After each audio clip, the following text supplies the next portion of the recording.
एक गरीब ब्राह्मण परिवार था जिसमें पति पत्नी और उनकी एक पुत्री थी। उनका जीवन सामान्य ही चल रहा था। जैसे जैसे वर्ष बीतते गए उनकी पुत्री भी धीरे धीरे बड़ी होने लगी। बढ़ती उम्र के साथ उसमें स्त्रियों के गुणों का भी विकास होने लगा था। वह देखने में अत्यंत ही सुंदर, सुशील और सर्वगुण संपन्न थी, लेकिन गरीब होने के कारण उनका विवाह नहीं हो पा रहा था। एक दिन उस ब्राह्मण के घर एक साधु महाराज पधारे। ब्राह्मण पुत्री की सेवा से साधु महाराज का मन बहुत प्रसन्न हुआ और उन्होंने कन्या को लंबी उम्र का आशीर्वाद तो दिया, साथ ही यह भी बताया कि उसके हथेली में विधवा योग है।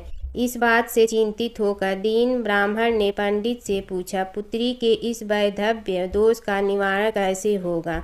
साधु महाराज ने कुछ देर विचार करने के बाद अपनी अंतर्दृष्टि से ध्यान करके बताया कि कुछ दूरी पर एक गांव में सोना नाम की धोबिन जात की एक महिला अपने बेटे और बहू के साथ रहती है, जो बहुत ही आचार विचार और संस्कार संपन्न तथा पतिपरायण है। यदि यह कन्या उसकी सेवा करे और वह महिला इसकी शादी में अपने मांग का सिंदूर लगा दे, उसके बाद इस कन्या का विवाह हो तो इस कन्या का वैधव्य योग मिट सकता है। साधु ने यह भी बताया कि वह महिला कहीं आती जाती नहीं है। यह बात सुनकर ब्राह्मणी ने अपनी बेटी से धोबिन की सेवा करने की बात कही। अगले दिन कन्या प्रातःकाल ही उठकर सोना धोबिन के घर जाकर साफ सफाई और अन्य सारे काम करके अपने घर वापस आ जाती।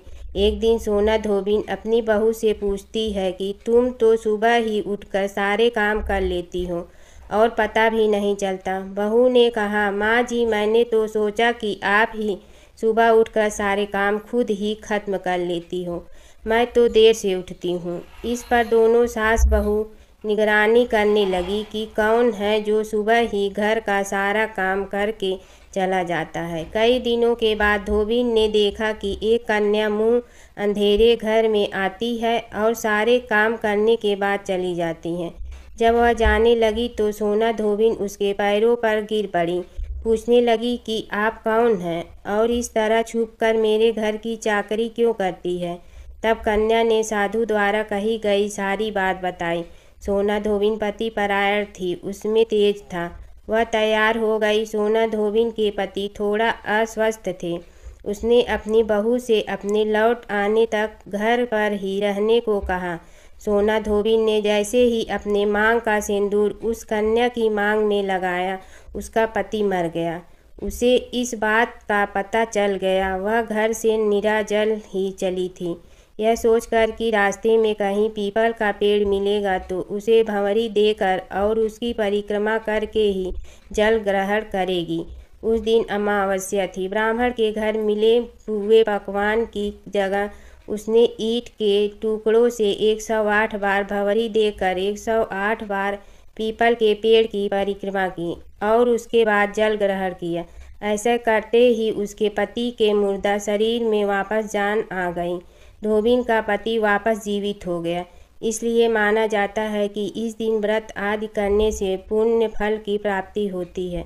अतः जो व्यक्ति अमावस्या के दिन 108 वस्तुओं की भंवरी देकर सोना धोबिन और गौरी गणेश का पूजन करता है, उसे अखंड सौभाग्यवती की फल प्राप्त होती है।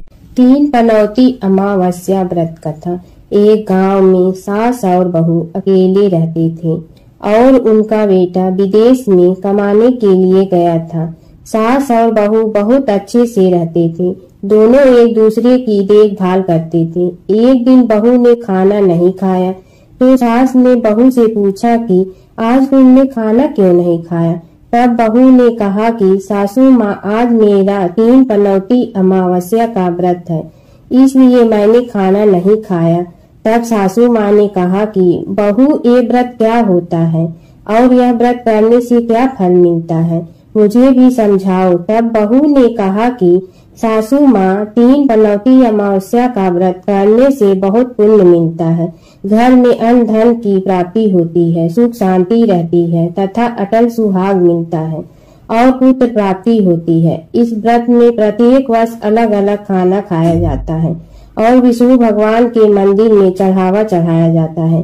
या फिर किसी ब्राह्मण को दान दिया जाता है। इस व्रत में पहले साल शक्कर, घी और चावल से बना खाना खाया जाता है। पहले साल व्रत पूर्ण होने के बाद 1.25 किलो चावल और 1 कटोरी घी तथा 1 कटोरी शक्कर का दान किसी ब्राह्मण को दिया जाता है। दूसरे साल जौ, घी और शक्कर से बना खाना खाया जाता है। जब दूसरे साल व्रत पूर्ण हो जाए तो 1.25 किलो जौ, 1 कटोरी घी तथा 1 कटोरी शक्कर किसी मंदिर में चढ़ाया जाता है। फिर ब्राह्मण को दान दिया जाता है।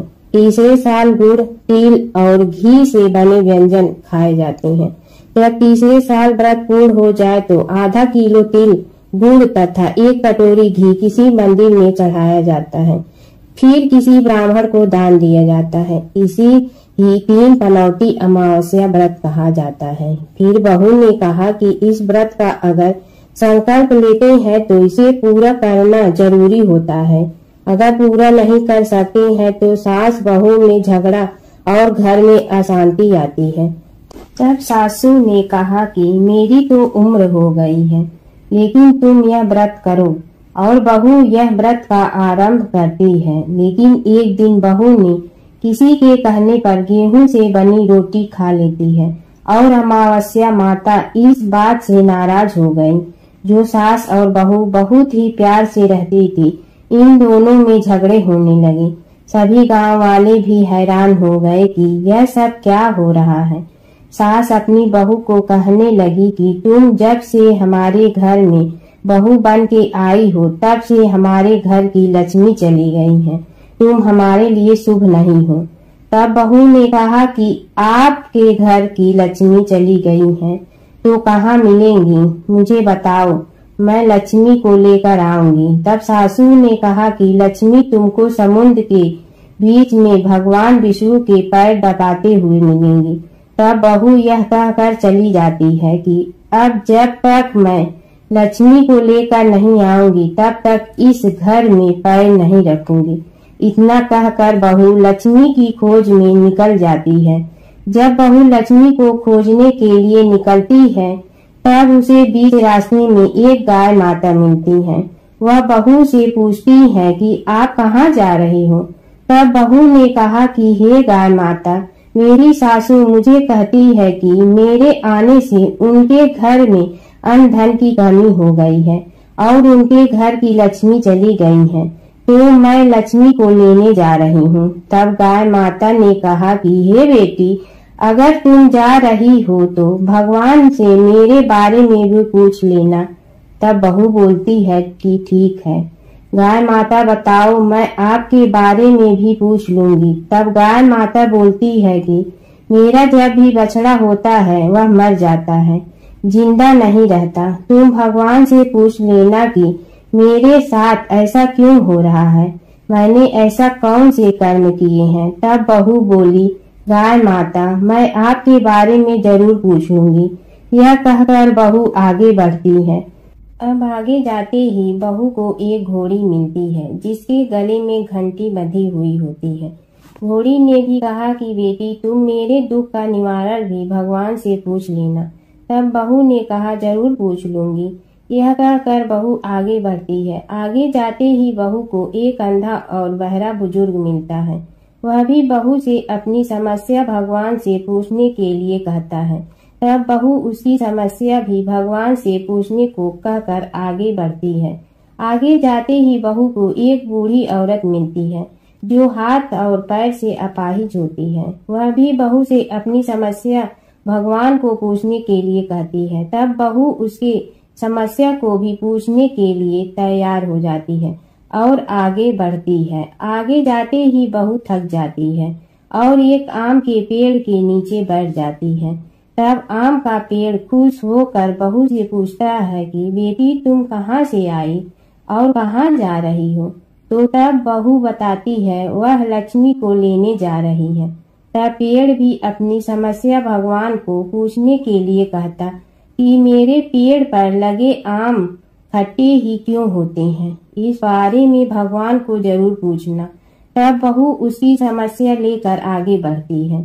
आगे जाते ही बहू को एक तलाई मिलती है। वह भी बहू को बताती है कि तुम भगवान से पूछने की मेरे तलाई का पानी इतना मैला क्यों है, कोई भी इसे नहीं पीता है। तब बहू कहती है जरूर पूछ लूंगी और कहकर आगे बढ़ती है। बहुत दिन जंगल में चलते चलते बहू थक जाती है। उसे भूख भी लगी होती है, लेकिन खाने को नहीं मिलने से वह थक जाती है और जंगल में बेहोश हो जाती है। उसी समय भगवान विष्णु और माता लक्ष्मी वहां विचरण करते हुए आते हैं। तब माता लक्ष्मी विष्णु जी से कहती हैं कि हे नाथ, यह आपकी बहुत बड़ी भक्त है, आप इसके दुखों का निवारण करो। तब भगवान विष्णु कहते हैं कि इस संसार में बहुत जीव दुखी हैं, सभी अपने अपने कर्मों का फल भोग रहे हैं, किस किस के दुख का निवारण मैं करूं। तब माता लक्ष्मी ने विष्णु से विनती की और कहा कि वह भूखी प्यासी है और इसे यहाँ अगर ऐसे ही छोड़ दिया जाए तो जंगली जानवर उसे अपना शिकार बना देंगे। माता लक्ष्मी की बात सुनकर भगवान विष्णु एक साधु का वेश धारण करते हैं और बहू के पास जाते हैं और होश में लाते हैं। बहू के होश में आते ही साधु वेश में भगवान उससे पूछते हैं कि वह यहाँ क्यों आई है और कहाँ जा रही है। तब बहू पूरी बात बताती है। उसकी बात सुनकर भगवान विष्णु और माता लक्ष्मी प्रकट होते हैं। उनके साथ अमावस्या माता भी प्रकट होती हैं। बहू उनके चरणों में गिरकर वंदन करती हैं। अमावस्या माता बहू को कहती हैं कि हे बेटी, तूने मेरे व्रत को खंडित किया है, इसी की सजा मिली है तुम्हें, लेकिन अब मैं तुम्हें माफ करती हूँ और तुम घर जाओ। तुम्हारा घर अन्न धन से संपन्न होगा, तुम्हारा घर सुंदर महल में बदल जाएगा और तुम्हारी सभी मनोकामना पूर्ण होगी। यह सब होने के पश्चात बहू रास्ते में जो भी मिला उन सभी को दुखों का निवारण करने के लिए विनती करती है। तब भगवान विष्णु बोलते हैं कि गाय ने कभी अपना दूध किसी को नहीं पिलाया, उस वजह से उसके बछड़े जिंदा नहीं रहते हैं। तुम उसका दूध भी पिला देना, जिससे उसके बछड़े जिंदा रहने लगेंगे। घोड़ी पिछले जन्म में आटा पीसने वाली महिला थी। वह किसी को आटा पीस के नहीं देती थी, इसलिए उसके गले में चक्की के पाट बांधे गए हैं। तुम उसके पाट खोल देना, वह बिल्कुल ठीक हो जाएगी। बुजुर्ग कभी भगवान के मंदिर नहीं गई और ना ही उसने कभी भगवान के भजन सुने। तुम उसको मंदिर ले जाना और दर्शन करवा देना, वह ठीक हो जाएगा। बुजुर्ग महिला जो थी उसने कभी भी अपनी जवानी में दान पुण्य नहीं किया, इसलिए उसे यह सजा मिली है। तुम उसे दान करवा देना तो उसकी विकलांगता दूर हो जाएगी। उस आम के पेड़ ने कभी किसी बच्चे को अपने आम खाने को नहीं दिए, इसलिए उसके सभी आम खट्टे होते हैं। तुम उस पेड़ का आम खा लेना, फिर उस पेड़ पर मीठे आम आएंगे। तलाई का पानी पिछले जन्म में देवरानी जेठानी थी, वह हमेशा झगड़ती रहती थी, इसलिए उसका पानी मैला है। तुम उसका पानी पी लेना, वह तलाई शुद्ध हो जाएगी। बहू ने भगवान विष्णु, माता लक्ष्मी और अमावस्या माता को नमन करके घर जाने के लिए निकलती हैं और रास्ते में उसे जो जो भी मिला उनके सभी समस्या भगवान के कहे अनुसार दूर करती हैं। सभी उसे आशीर्वाद देते हैं। घर जाते ही उसका घर एक सुंदर महल में परिवर्तित हो जाता है तथा घर में अन्न धन भरा मिलता है। अब बहू सासू से कहती कि सासू माँ, आपने सच कहा था, मैं आपके लिए शुभ नहीं हूँ। मेरे जाने से ही आपके घर में लक्ष्मी आई है। अब आप यहाँ रहें, मैं मरने जा रही हूँ। तब सासू ने कहा कि हे बेटी, यह सब तुम्हारे पनौती अमावस्या व्रत का फल है, हमें मिला है। तुम यहाँ पर ही रहोगी, कहीं नहीं जाओगी। और सास बहू खुशी खुशी रहने लगी। एक दिन उसका बेटा भी विदेश से लौट आया और घर में यह सब देखा। तब उसकी माँ ने सब बात उसे बताई। इस तरह वह लोग खुशी खुशी रहने लगे।